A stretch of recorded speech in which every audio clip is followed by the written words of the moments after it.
And we're back to learning HTML, and this time I'm going to show you the parameter tag.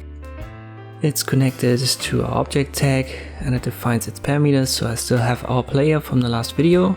It's this object, data is an audio file, an MP3, and I've defined width and height.